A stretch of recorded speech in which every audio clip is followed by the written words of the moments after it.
ডাকসু নির্বাচনের প্রাথমিক প্রার্থী তালিকা প্রকাশ করেছে বিশ্ববিদ্যালয় প্রশাসন। মনোনয়ন ফর্ম জমা দেওয়া 237 প্রার্থীর মধ্যে 7 জনের আবেদন বাতিল হয়েছে। এছাড়া হল সংসদের জন্য 569 জনের বৈধ এবং 25 জনের প্রার্থিতা বাতিল ঘোষণা করা হয়েছে। বাতিলের কারণ হিসেবে মনোনয়ন ফর্মে ভুল এবং ভোটার তালিকায় নাম না থাকার কথা জানিয়েছে বিশ্ববিদ্যালয় প্রশাসন। ডাকসু নির্বাচনে মনোনয়ন ফর্ম জমা দেন 237 জন প্রার্থী। প্রাথমিক তালিকায় বাতিল হয়েছে 7 জনের প্রার্থিতা। হল সংসদের জন্য মনোনয়ন ফর্ম জমা দেন 594 জন, যার মধ্যে প্রাথমিক তালিকায় 25 জন বাদ পড়েছেন।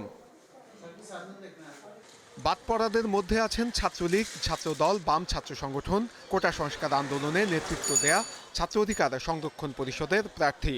ছাত্রলীগের ভিপি প্রার্থী বলছেন, যারা বাদ পড়েছেন তাদের বিষয়ে কর্তৃপক্ষের সাথে যোগাযোগ করা হবে।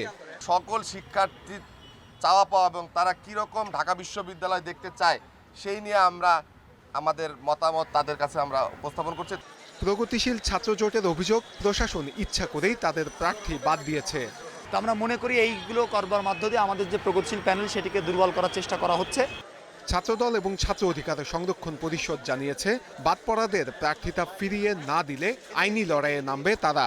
মানে তাদের প্রার্থিতা যদি ফিরিয়ে না দেওয়া হয় তখন আমি হাইকোর্টে তাদেরকে নিয়ে হাজির হব, হাইকোর্টে আমি রিট করব। রিটার্নিং অফিসার তার সাথে কথা বলেছি, তিনি যে এক্সকিউজ দিয়েছেন যে এটা এখন আর সুযোগ নেই, আমরা বলেছি যে প্রয়োজনে আমরা কোর্টে যাব যে আমাদের প্রার্থিতা ফিরে পাওয়ার জন্য।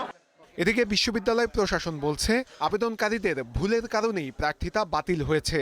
তবে প্রার্থীরা এই সিদ্ধান্তের বিরুদ্ধে আপিল করতে পারবেন।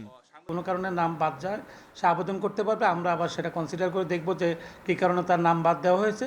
প্রয়োজন বোধে সেটা যদি সঠিক হয় তাহলে সেটা আবার কনসিডার করা হবে। আগামী 3 মার্চ চূড়ান্ত প্রার্থী তালিকা প্রকাশ করবে ঢাকা বিশ্ববিদ্যালয় প্রশাসন। নূরে আলম, ইন্ডিপেন্ডেন্ট নিউজ, ঢাকা।